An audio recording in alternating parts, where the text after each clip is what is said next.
मेरे स्वामी को 1 साल की सज़ा मिली है। उनका अपराध सिर्फ इतना था कि 3 रोज़ पहले जेठ की तेज़ गर्मी में उन्होंने कई राष्ट्र सेवकों को पानी व शरबत के साथ खातिरदारी की थी। मैं उस दौरान कोर्ट में खड़ी थी। ऐसा लग रहा था मानो कमरे से बाहर खड़े शहर के सभी राजनीतिक चेतना किसी बंदी पशु की तरह जोर जोर से चीख रही हो। मेरे स्वामी बेड़ियों से बंधे हुए लाए गए। इस दौरान हर तरफ सन्नाटा पसर गया, लेकिन मेरे मन में कोहराम मचा हुआ था। क्रोध का आवेश मन ही मन फूटकर बाहर आना चाहता था। मुझे इतना गुमान भी नहीं महसूस हुआ था। सामने कुर्सी पर बैठा अंग्रेज जज व उसके बगल में खड़े लाल रंग की पगड़ी बांधे पुलिस अफसर सभी मुझे नीच दिख रहे थे। बस यही मन कर रहा था कि तुरंत दौड़कर अपने स्वामी के पैर पर गिर जाऊं और अपने प्राण वहीं पर त्याग दूं। कभी शांत, कभी चंचल, तो कभी आत्मसम्मान से भरी मूर्ति सी दिख रही थी मैं। मेरे मुख पर किसी तरह का अफसोस या ग्लानि की झलक नहीं थी। किसी की सेवा को अपराध करार कर देना, वो उसे 1 साल की जेल की सज़ा सुनाना, गजब का न्याय व्यवस्था है। ऐसे में तो मैं 100 बार ये गुनाह करने को तैयार हूँ। मेरे स्वामी जाने लगे और जाते वक्त मेरी तरफ देखे और मुस्कराए, और फिर वो आगे बढ़ गए। कोर्ट से बाहर आकर मैंने 5 रुपए की मिठाई खरीदी। कुछ राष्ट्रीय सेवकों को आमंत्रित कर मिठाई खिलाया। उस दिन शाम होते ही मैं पहली बार कांग्रेस के जलसे में शामिल होने से खुद को रोक न सकी। यही नहीं, मैंने मंच पर जाकर भाषण भी दिया। अंदर द्वेष इतना भरा था कि सत्याग्रह का प्रण भी ले लिया। उस समय मेरे अंदर इतनी शक्ति कहाँ से आ गई, मुझे खुद पता नहीं चला। लेकिन हाँ, सब कुछ न्योछावर हो जाने के बाद अब किसी बात का डर न था। भगवान का कठिन से कठिन प्रहार भी अब मेरा क्या ही बिगाड़ सकता था। अगले दिन मैंने पिताजी व ससुर जी के लिए 2 खत लिखे। ससुर जी को पेंशन मिलती थी और पिताजी जंगल में महकमे में अच्छे पोस्ट पर आसीन थे।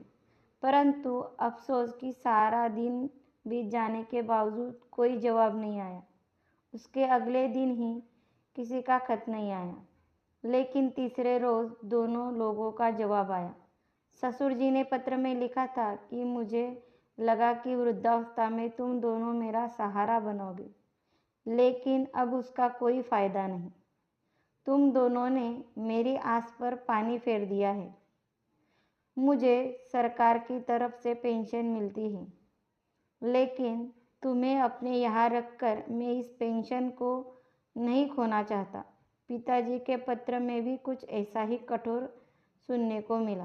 पिताजी को इस वर्ष ग्रांट मिलने वाला था, परंतु अगर वो मुझे पास बुलाते तो उन्हें ग्रांट से हाथ धोना पड़ता।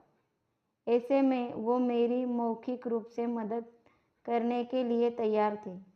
मेरा मन दुखी हुआ और मैंने इन दोनों खत को जला दिया। वो उसके बाद उन्हें और कोई खत नहीं लिखा। इसे ही कहते हैं स्वार्थ, जिसका प्रभाव इतना प्रबल होता है कि वक्त पर अपनी संतान भी नज़र नहीं आती। ससुर व पिता दोनों ने ही मुंह फेर लिया, लेकिन अभी मेरी आयु ही क्या है। अभी तो मुझे दुनिया देखनी है। इतने में किसी ने बाहर से दरवाजे की कुंडी खटखटाते हुए मुझे आवाज़ दी। मैं सहम गई और मेरे रोंगटे खड़े हो गए।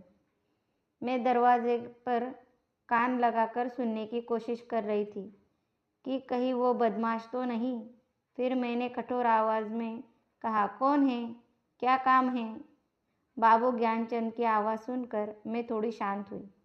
ये मेरे स्वामी के सबसे अच्छे मित्र, उनके साथ एक महिला भी आई थी।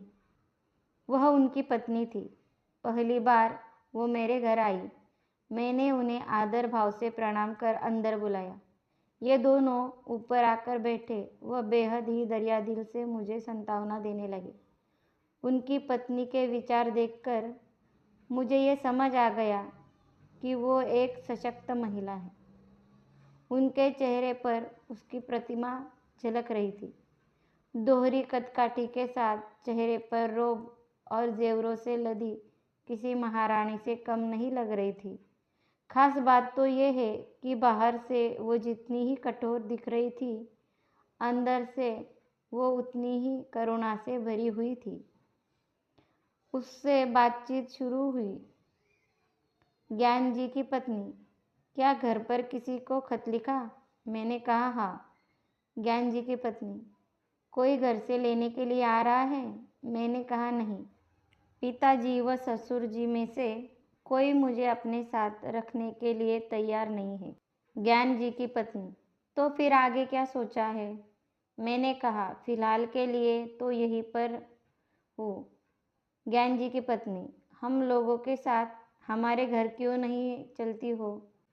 अकेले में यहाँ नहीं रहने दूंगी।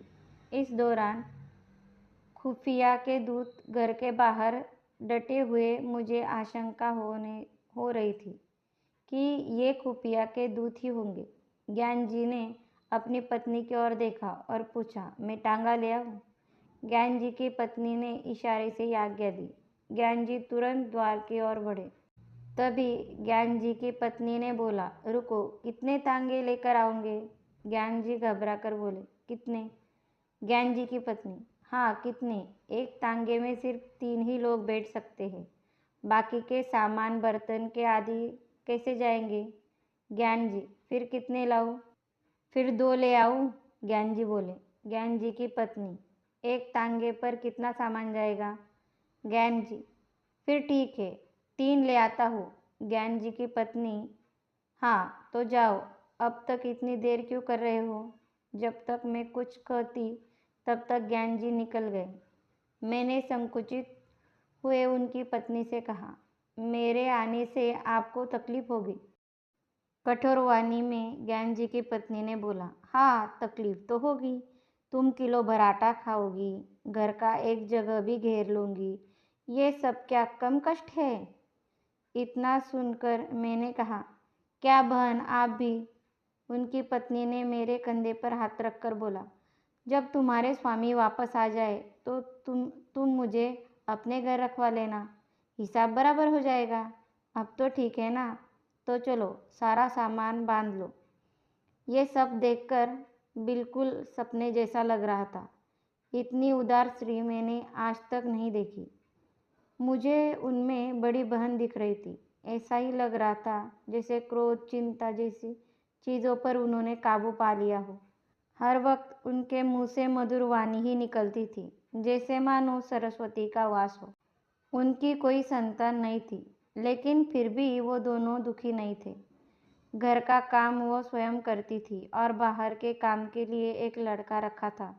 आश्चर्य तो बस इस बात का था कि दिन भर मेहनत करने के बाद भी वो कभी आराम न करती। यही नहीं, उनका आहार भी बेहद कम था। इतना ही नहीं, दिन भर वो कुछ ना कुछ मुझे खिलाने के लिए परेशान रहती, एक काम नहीं करने देती। बस यहाँ यही बुरा लगता था। मगर इनके घर में एक हफ्ता कैसे गुजर गया पता ही नहीं चला। तभी एक दिन वो दूत यहाँ दिखाई दिए। उन्हें यहाँ देखकर मैं घबरा गई। मैंने सोचा ये मेरे पीछे यहाँ तक आ गए। तभी उन्होंने कहा कि कुत्ते हैं, भौंकने के अलावा कुछ नहीं कर सकते। मैं मन ही मन चिंतित थी। मैंने बोला, कुत्ते हैं, काट भी सकते हैं। ज्ञान जी की पत्नी ने कहा, तो क्या इनके डर से भागना चाहिए? मैं बार बार उनके बारे में सोचती। छज्जे से जाकर देखती तो वह बाहर नजर आते थे। हाथ धोकर ये मेरे पीछे पड़ गए थे। मन ही मन सोचती कि मैं इनका क्या बिगाड़ा है, आखिर क्यों ये मेरे पीछे पड़े हैं? मैं हूँ ही क्या? क्या ये नहीं चाहते कि मैं यहाँ रहूँ? पर ऐसा कर उन्हें क्या हासिल होगा? ये सब सोचते हुए 1 सप्ताह बीत गया। उन दोनों दूतों ने अपना डेरा वही जमा लिया था। ऐसे में मैं और ज़्यादा बेचैन रहने लगी। किसी से वह कुछ भी नहीं कर सकती थी। एक रोज़ संध्या के वक्त ज्ञान जी घर पे आई, घबराते हुए नजर आ रहे थे। मैं बरामदे में सब्जी काट रही थी। ज्ञान जी सबसे पहले कमरे में गए और अपनी पत्नी को बुलाया। उनकी पत्नी ने कहा, अचानक से क्या हो गया? पहले हाथ मुंह धो तो लो और कपड़े बदल लो। कुछ खाओ, तब आराम से बैठकर बात करते हैं। उन्होंने पत्नी से बात करने के लिए दोबारा आग्रह करते हुए कहा, तुम क्यों नहीं समझ रही? मेरी जान पर बनाई है। फिर भी ज्ञान जी की पत्नी ने वही बैठते हुए कहा कि बात क्या है, बताते क्यों नहीं? ज्ञान जी ने कहा, पहले इधर आओ। इतने में मैं वहाँ से खुद दूर जाने लगी। तभी ज्ञान जी की पत्नी ने मुझे हाथ से पकड़कर रोक लिया। मैं कोशिश करने के बाद भी उनसे हाथ नहीं छुड़ा पाई। ज्ञान जी के पत्नी मेरे सामने वो बात नहीं करना चाहते थे, लेकिन उनसे इंतज़ार भी नहीं हो रहा था। उन्होंने तुरंत कहा, आज मेरे वह प्रधानाचार्य के बीच झगड़ा हो गया। पत्नी ने बड़े ही बनावटी शब्दों में कहा, क्या सच में? तब तो तुमने उन्हें खूब पीटा होगा। ज्ञान जी, तुम्हें मजाक सूझ रहा है? यहाँ मेरी नौकरी आफत में है। पत्नी, जब इतना ही डर था तो झगड़े क्यों? ज्ञान जी, मैं नहीं झगड़ा। उसने मुझे बुलाकर खूब सुनाया। पत्नी, बिना मतलब के? ज्ञान जी, अब क्या बताऊँ? पत्नी, मैंने कई बार बोला है, ये मेरी बहन है, तुम इसके सामने सब कुछ बोल सकते हो। ज्ञान जी, अच्छा है, पर जब बात इनके बारे में ही हो तो? पत्नी ने कहा, मैं समझ गई। खुफियों से भारी तुम्हारी अनबन हुई होगी और पुलिस ने तुम्हारे स्कूल में शिकायत कर दी होगी। ज्ञान जी सोचते हुए, नहीं, ऐसा नहीं है, लेकिन पुलिस ने हाकिम जिला के यहाँ शिकायत की और उसने प्रधानाचार्य से और प्रधानाचार्य ने मुझसे जवाब मांगा। पत्नी ने कहा, प्रधानाचार्य ने कहा होगा कि उस महिला को अपने घर से बाहर करो। ज्ञान जी, हाँ, कुछ ऐसा ही समझ लो। पत्नी, फिर तुमने क्या कहा? ज्ञान जी, फिलहाल मैंने कुछ नहीं कहा, वह कुछ समझ नहीं आ रहा था। पत्नी ने गुस्से में कहा, जब तुम इसका जवाब जानते हो फिर सोचना कैसा? ज्ञान जी सहमकर बोले, मैं अचानक कैसे बोल देता? पत्नी गुस्से में बोली, जाओ अभी जाकर अपने प्रधानाचार्य से कहो कि मैं उसे नहीं निकाल सकता और अगर न माने तो नौकरी से इस्तीफा देकर घर आना। अभी तुरंत जाओ।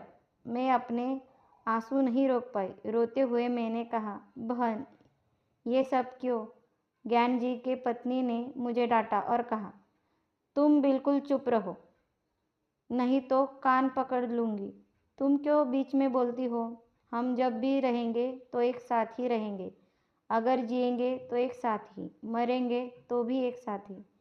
पति को सुनाते हुए कहा, इनकी आधी उम्र बीत गई, लेकिन इन्होंने तो कुछ नहीं सीखा। अब क्यों खड़े हो? तुम्हें बोलने में डर लगता है तो मैं जाकर कह दूँ। ज्ञान जी ने गुस्से होकर बोला, कल जाकर बोल दूंगा। इस समय पता नहीं वो कहाँ होंगे। इधर पूरी रात में सो नहीं पाई। पिता व ससुर जी से दोनों ने ठुकरा दिया। उस दासी को इन्होंने इतनी इज्जत दी। ज्ञान जी की पत्नी सच में किसी देवी से कम नहीं है। अगले दिन ज्ञान जी निकल रहे तभी पत्नी ने कहा, जवाब देकर आना। ज्ञान जी के जाने के बाद मैंने कहा, बहन, तुम ये सही नहीं कर रही हो। मुझे ये बर्दाश्त नहीं हो रहा कि मेरे वजह से तुम्हारे परिवार पर परेशानी आई। ज्ञान जी की पत्नी से हंसते हुए कहा, हो गया या और कुछ बोलना है? ज्ञान जी की पत्नी ने मुझे पूछा कि अच्छा, ये तो बताओ कि तुम्हारे स्वामी आज जेल की सज़ा क्यों काट रहे हैं? बस इसलिए क्योंकि वो राष्ट्रीय सेवकों की सेवा कर रहे थे। आखिर राष्ट्र की सेवा करने वाले लोग कौन हैं?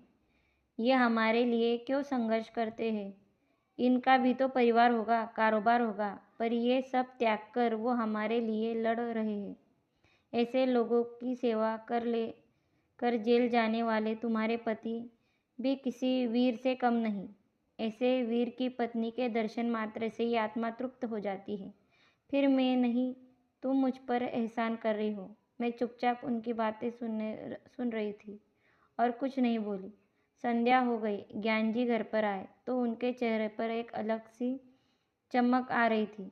पत्नी ने पूछा, हार कर आई या जीत कर? ज्ञान जी ने स्वाभिमान के साथ कहा, जीत कर। जब मैंने नौकरी से इस्तीफा दिया तो उसका दिमाग चकरा गया। तभी उसने हाकिम जिला के पास वापस जाकर बात की। वापस आकर उसने बोला, आप राजनीति जलसों में क्यों नहीं शरीफ होते? मैंने कहा, ना भाई, मैं कभी ना जाऊँ। उसने पूछा, क्या आप कांग्रेस के सदस्य हैं? मैंने बोला, नहीं, और न कभी किसी सदस्य से मेरा कोई संबंध है। उसने पूछा, क्या कांग्रेस के फंड में आप दान करते हैं? मैंने बोला, ना भाई, फूटी कौड़ी भी नहीं। उसने कहा, तो ठीक है, मैंने आपका इस्तीफा स्वीकार कर दिया। पत्नी ने यह सुनते ही ज्ञान जी को गले से लगा लिया। कहानी की सीख, स्वाभिमान व त्याग की भावना से किया हर काम किसी के दिल में आपके लिए आत्मसम्मान को बढ़ा सकता है। साथ ही बुरा वक्त अपनों व परायों की सही पहचान भी करा देता है। आपको ये स्टोरी कैसी लगी कमेंट में ज़रूर बताना, और ऐसे ही नई स्टोरी को सुनने के लिए चैनल को सब्सक्राइब, शेयर और लाइक जल्द करिए। धन्यवाद।